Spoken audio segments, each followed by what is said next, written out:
അപ്പോൾ അതിനകത്ത് ഈ വായിച്ചു കഴിഞ്ഞപ്പം ഈ ആ ക്യാരക്ടർ ഇന്ന പോലെ ആയിരിക്കണം അങ്ങനെ ഇപ്പോൾ ഒരു ആലോചന വരുമ്പോൾ ഈ എന്തോ ഈ പറഞ്ഞ ഡിമെൻഷ്യ എന്ന് പറഞ്ഞ അവസ്ഥ. ഡിമെൻഷ്യ പലർക്കും പല രീതിയിലാണ്. അപ്പം ഞാൻ ഇതുവരെ കണ്ടിട്ടില്ല, ഡിമെൻഷ്യ ബാധിച്ച ഒരാളെ കണ്ടിട്ടില്ല.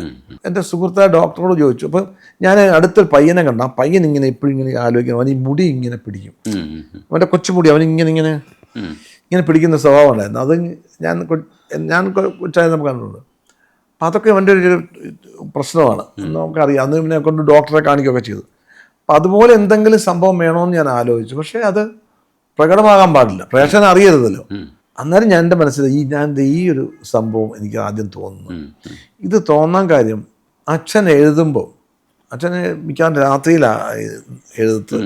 അങ്ങനെ എഴുതി ചിലപ്പം ഞാൻ ഇടയ്ക്കൊക്കെ വന്ന് നോക്കുമ്പോഴൊക്കെ ഒരു ഒറ്റ ഫ്ലോയിൽ അങ്ങ് എഴുതുക. പക്ഷേ ഇടയ്ക്ക് ചിലപ്പം ഈ ഇങ്ങനെ ഇങ്ങനെ ഇരുന്നുകൊണ്ട് എഴുതും. ചിലപ്പോൾ ഇങ്ങനെ വന്നിട്ട് ഇങ്ങനെ ഇരിക്കും. അപ്പം ഈ പേന ഇങ്ങനെ ഇവിടെ തന്നെ ഇരിക്കും. പക്ഷെ അപ്പം ഈ വിരൽ കൊണ്ട് ഇങ്ങനെ ചിലപ്പോൾ ചില ചിരിയൊക്കെ വരും പുള്ളി. എന്നിട്ട് ചിരിച്ചിട്ടായിരിക്കും ചിലപ്പോൾ അടുത്ത് എഴുതാൻ. അപ്പം ഈ സംഭവം ഒരു ഓർമ്മപ്പെടുത്തൽ, അല്ല ഓർക്കാൻ വേണ്ടിയുള്ള ശ്രമം, മനസ്സിൻ്റെ ഒരു വോണ്ടറിങ്, ഇങ്ങനെയൊക്കെ അതെനിക്ക് പെട്ടെന്ന് തോന്നി. ഞാൻ അത് മാത്രമാണ് എൻ്റെ സ്വിച്ച്.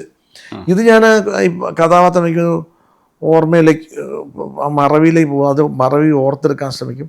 പിന്നെ ഒരു വോണ്ടറിങ് മൈൻഡ്. അപ്പോൾ വോണ്ടറിങ് മൈൻഡ് കണ്ണിൻ്റെ ദൃഷ്ടിയൊക്കെ അങ്ങോട്ട് പോകും.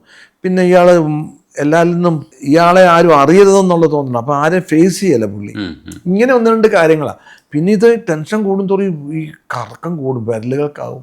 പിന്നെ ഈ വിരലുകൾ നിൽക്കാതാകുമ്പോൾ ഇത് തമ്മിൽ കൂട്ടിട്ട് ഒരു വിരല നിൽക്കുമ്പോൾ രണ്ട് കയ്യിലേക്ക് ആകും, മൊത്തം ബോഡി വ്യാപിക്കും. അങ്ങനെയാണ് ഇതിൻ്റെ ഒരു പ്രോസസ്സ്.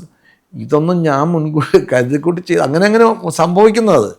അതെങ്ങനെയാണ് എപ്പോഴാണ് എങ്ങനെയാണ് കുഞ്ഞ് ജനിക്കാന്ന് ചോദിക്കുന്നത് എപ്പോഴും സംഭവിക്കുന്നെങ്കിൽ നമുക്ക് എപ്പോഴെങ്കിലും ഒരു തോന്നലുണ്ടാകുന്നതാണ്. അത് പല നമ്മുടെ ജീവിതത്തിൽ കണ്ടു മറന്നതായതോ, അല്ലെങ്കിൽ ഇത് കേട്ട് കഴിയുമ്പോൾ നമ്മളെ ഇങ്ങനെ ഹോണ്ട് ചെയ്യും. അത് നമ്മൾ കുത്തിയിരുന്നിട്ട്, ഞാൻ ഇന്നുവരെ ഒരു കഥാപാത്രത്തിന് കുത്തിയിരുന്നിട്ടോ അയാളെന്താ അങ്ങനെയൊന്നും ആലോചിച്ചിട്ടേ ഇല്ല. അങ്ങനെയല്ല സംഭവിക്കുന്നത്. അത് ഈ സംഭവിക്കുന്നത് നമുക്ക് ഇത് തന്നെയാണല്ലോ എൻ്റെ ജോലി, എൻ്റെ പ്രൊഫഷനാണ്, എൻ്റെ പാഷനാണ്, എൻ്റെ എല്ലാം ഈ അഭിനയിക്കുക എന്നുള്ളത്. ഞാൻ പിന്നെ ഒരാളെ കണ്ടു കഴിഞ്ഞാൽ പെട്ടെന്ന് എനിക്ക് ചില സാധാരണക്കാരൊരാളെ കാണുന്ന പോലെ അല്ല ഞാൻ കാണുന്നത്. എനിക്ക് വ്യത്യാസമുണ്ട്. പെട്ടെന്ന് നമ്മുടെ മനസ്സിൽ ചില കാര്യങ്ങളൊക്കെ പതിയും. ഇപ്പം പണ്ട് കണ്ട ചില ആൾക്കാരൊക്കെ എന്നും എൻ്റെ മനസ്സിലുണ്ട്. അപ്പം ചില ക്യാരക്ടേഴ്സ് പെട്ടെന്ന് അതിൻ്റെ ചില അംശങ്ങൾ. ഇപ്പം ലീല എന്നുള്ള പടത്തിനകത്ത് എനിക്കൊരു 2-3 പേരുടെ പണ്ടുള്ള ആൾക്കാരാണ്. ഞാൻ സ്കൂളിൽ പോകുമ്പോൾ കണ്ട ആൾക്കാർ, അവരുടെ കോസ്റ്റ്യൂം അതൊക്കെ അവിടുന്നാണ്. പിന്നെ ഞാൻ കോളേജിൽ പഠിച്ചപ്പം എൻ്റെ കൂടെ പഠിച്ച പയ്യനുണ്ടായിരുന്നു, ഭയങ്കര അഹങ്കാരിയായ ഒരു പയ്യനുണ്ടായിരുന്നു. ഇഷ്ടം പോലെ പൈസയൊക്കെ ഉണ്ട്. അവനിങ്ങനെ മുണ്ടൊക്കെ ഇങ്ങനെ പിടിച്ചിട്ട് മറ്റേ 555 സിഗരറ്റൊക്കെ ഒരു പാക്കറ്റൊക്കെ വെച്ചിട്ട് ഇങ്ങനെ വിരിഞ്ഞ് നടക്കും. ശരിക്കും പറഞ്ഞാൽ അതാണ് ചേറാടിക്കറി എന്നുള്ള ക്യാരക്ടറിന്റെ ബേസ്. അതാ പറഞ്ഞാൽ വിശ്വസിക്കുക എല്ലാവരും. അപ്പം നമുക്ക് പെട്ടെന്ന് ചിലതിലേക്ക് കണക്ട് ചെയ്യാൻ പറ്റും. അങ്ങനെ ഇന്ന ആളിനെ പോലെ തന്നെയാണെന്ന് വെച്ചാൽ ഒരാളെ കണ്ടോണ്ട് അതുപോലെ ചെയ്യുന്നതല്ല. പല അംശങ്ങളാണ്, പല ക്യാരക്ടേഴ്സിന്റെ പല അംശങ്ങൾ കൂട്ടിച്ചേരുമ്പോഴാണ് ഒന്നായത്. Character is not one but a multitude എന്ന് പറയും. പലതാണ്, പല അംശങ്ങൾ കൂട്ടിയിട്ടാണ് ഒന്നുണ്ടാകുന്നത്. അത് സംഭവിക്കുന്നതാണ്. പക്ഷേ ലീലയിൽ ഈ കുട്ടിയപ്പൻ്റെ പുറകെ നടക്കുന്ന മനുഷ്യനെ, ആ മനുഷ്യനൊരു സ്വഭാവ സവിശേഷതകളും ആകുലതകളും ഉണ്ട്.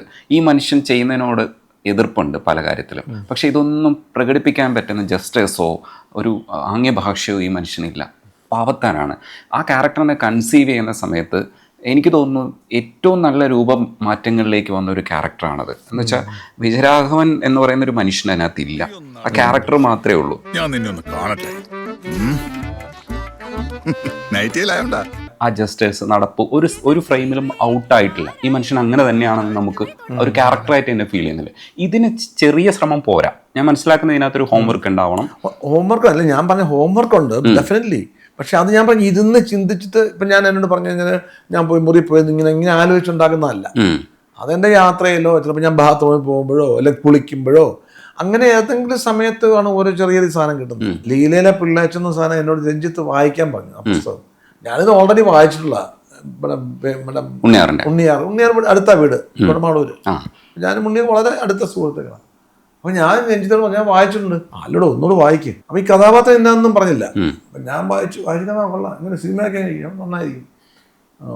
അത് കഴിഞ്ഞാൽ പിന്നെ ഒരാഴ്ച എങ്ങോട്ട് വായിച്ചിട്ട് നമ്മൾ പറഞ്ഞില്ല ഗംഭീരമായിരിക്കുന്നു.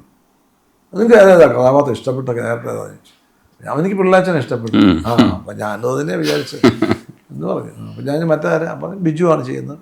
ഞാൻ വായിച്ച് പെട്ടെന്ന് തോന്നുന്നത് ഇയാൾക്ക് ഭാര്യയുണ്ട്, അവൾക്ക് ജോലിയുണ്ട്, ഒരു മോളേ ഉള്ളൂ, വലിയ ഉത്തരവാദിത്തങ്ങളൊന്നുമില്ല. ഇയാളുടെ അച്ഛനും ഇയാളുടെ അച്ഛനും ഒന്നിച്ച് ഉണ്ടായിരുന്നു. അപ്പോൾ ആ ഒരു കണക്ഷനാണ്. അപ്പോൾ ഇയാളെ പിന്നെ ഇയാൾക്ക് വീട്ടിൽ ഉത്തരവാദിത്തങ്ങളൊന്നും ഇല്ലല്ലോ, ഒരു ഈസി ഗോയിങ്ങാണ്. പിന്നെ അത്യാവശ്യം പുള്ളി കള്ളു കുടിക്കണം, പിന്നെ പുള്ളിക്ക് ബാക്കി കാര്യങ്ങളൊന്നും വേണ്ട. പക്ഷെ ഇതൊക്കെ കാണുന്നതും ഇത് അറിയുന്നതും അങ്ങനെ നാട്ടിൻപുറത്തുള്ള എല്ലാ ആൾക്കാരും എല്ലാത്തിനും ദൂരെ നോക്കിയൊന്ന് കാണുക, അതങ്ങനെ കണ്ട് സുഖാകുക, അങ്ങനത്തെ ഒരു സ്വഭാവം. അപ്പൊ ഇത് ഒരു ഈസി ഗോയിങ് ആണ്. അതാണ് നടപ്പിന്റെ ഒരു കൈ പുള്ളി ഇങ്ങനെ മാത്രം കൈ പോസ്റ്റ് ഇങ്ങനെ അത് ബാക്കിലോട്ടാണ്. ആ സ്വാർത്ഥതയുടെ ഭാഗമായിട്ടാണെന്ന് എനിക്ക് തോന്നി. അതായത് ഈ ഒരു പിന്നെ എപ്പോഴും പുള്ളി കൈ പുറകേക്കിടുന്ന വെച്ചാൽ മുന്നോട്ടെത്താലേ വല്ലതും ചെയ്യേണ്ടുള്ളൂ. ഇങ്ങനെ എടുത്ത് പുള്ളിക്ക് ഒന്നും ചെയ്യാൻ മടിയനാണ്, ബേസിക്കാണ് മടിയനാണ്. അങ്ങനത്തെ ഒന്ന് രണ്ട് കാര്യമാണ്. പിന്നെ ഈ മടി അതിന്റെ ഭാവം ഈസി ഗോയിങ് ആണ്. ഈ നടപ്പ് ഒരു ചാർലി ചാപ്ലിന്റെ നടപ്പിൽ കണ്ടിരുന്നു. അതൊരു ഈസി ഗോയിങ് നടപ്പുണ്ട്. ഞാനത് വേറെ രീതിയിലാണ്, സ്വാർത്ഥതയുണ്ട് അതിനകത്ത്. ചാപ്ലിന്റെ നടപ്പത്തിനകത്തൊരു ഇന്നസെൻസ് ഉണ്ട്, ഓപ്പണാണ്. ഇതല്ല, ഇത് ഇയാളുടെ നടപ്പിനകത്ത് ഒരു സ്വാർത്ഥതയുണ്ട്. അതാ പുറകോട്ട് കൈവീശി നടക്കുന്നത്, പുറകോട്ടുള്ള പിടുത്തല്ലേ. അത് സ്വാർത്ഥതയുടെ ഒരു ലക്ഷണമായിട്ടാണ് ഞാൻ എങ്ങനെയോ മനസ്സിൽ കിടക്കുന്നത്. അല്ലായിരിക്കും അങ്ങനെ നടക്കുന്നതല്ല, സ്വാർത്ഥം വരാന്നല്ല. അപ്പം അങ്ങനെ ഒരു കാര്യം തോന്നി. പിന്നെ ഈ പറഞ്ഞില്ലേ ഇയാൾ മടിയനും മുണ്ട് രാവിലെ ഉടുത്ത് ഇങ്ങോട്ട് മടക്കി കുത്തി കെട്ടിക്കഴിഞ്ഞാൽ ഷർട്ട് പുറത്തിട്ട് കഴിഞ്ഞാൽ പിന്നെ മടക്കുത്ത് അഴിക്കണ്ടല്ലോ. മറ്റാണ് മടക്കുത്തണം, അഴിക്കണം, മുണ്ട് താന്ന് കിടന്നാൽ കൈ കൊണ്ട് പിടിക്കുകയൊക്കെ, ഇതൊന്നും വേണ്ട. കൈ കൃത്യമായിട്ട് ഇവിടെ മടക്കി വെച്ച് കഴിഞ്ഞാൽ സ്വസ്ഥം. അത് ഞാൻ പണ്ട് സ്കൂളിൽ പോകുമ്പോൾ ഞങ്ങളെ ഇവിടെ ഒരു ഓവർസിയർ ഉണ്ടായിരുന്നു, രാമക്ഷോളത്തേന്നുണ്ടായിരുന്നു. പുള്ളിയുടെ ഡ്രസ് കോഡ് ഇതാ, പുറത്തൂടെ ഷർട്ട് ഇട്ടേക്കും, ഇങ്ങനെ പറയും. പിന്നെ പുള്ളിക്ക് വേറെ സംഭവം, അതാണ് എൻ്റെ മനസ്സിൽ ആദ്യം തോന്നിയത്. അതെല്ലാം ഞാൻ എടുത്തില്ല. പുള്ളി ഈ ടവല് ഷർട്ടിൻ്റെ പുറകെ വയ്ക്കും. അന്ന് കണ്ടമാന എണ്ണ വെച്ചിട്ട് ഇത് ഇവിടെ മുഴുവൻ കോളറെ മുഴുവൻ അഴുകി ഇങ്ങനെ ചെളി പിടിക്കും. അത് പിടിക്കാതിരിക്കാൻ വേണ്ടിയാണ് വെക്കുന്നത്. ആ പുള്ളി മൂക്കിപ്പൊടി വലിക്കും. എന്നിട്ട് പുള്ളി പൊടി ഇങ്ങനെ എടുത്തിട്ട് എനിക്ക് വർത്താനം പറയാം. അപ്പോൾ വർത്താനം പറയുമ്പോഴത്തേക്കില്ല പറയുന്നത്. അപ്പം സ്ഥിരം പൊടി വലിക്കുന്ന ആളായതുകൊണ്ട് മൂക്കിൻ്റെ അടപ്പുള്ളതുകൊണ്ട് ഇങ്ങനെ പൊടി എടുത്തിട്ട് വർത്താനം ചിരിക്കാൻ മുറുക്കുകയും ചെയ്യുക ആള്. ഈ പല്ലൊക്കെ മുറുക്കിയതിൻ്റെ കറയുണ്ട്. പൊടിയെടുത്ത് ഇങ്ങനെ സംസാരിച്ച് കിടക്ക് ഇങ്ങനെ പെട്ടെന്ന് രണ്ടു മൂന്ന് കുത്തുണ്ട് പുള്ളി, പ്രത്യേക രീതിയിലുള്ള വരിക. അത് വെച്ചിട്ട് പുള്ളി പെട്ടെന്ന് ഈ ടവലിക്ക് എടുത്തിട്ട് ടവലെടുത്തിട്ട് ഇങ്ങനെ തൂത്തിട്ട് ടവൽ ഇവിടെ വയ്ക്കും. ഇതാണ് പുള്ളിയുടെ ഒരു, അത് നമുക്ക് വേറെ പുറത്ത് ചെയ്യാവുന്ന ചില സാധനം അത്. പക്ഷെ അത് ഞാനങ്ങ് കളഞ്ഞു. പൊടിവലി എല്ലാം കൂടി ആകുമ്പോൾ നമുക്ക് ബുദ്ധിമുട്ടാകും. ഈ ക്യാരക്ടർ അത് വേണ്ട. അപ്പൊ അത്രയും സാധനങ്ങൾ നമ്മൾ കളയും.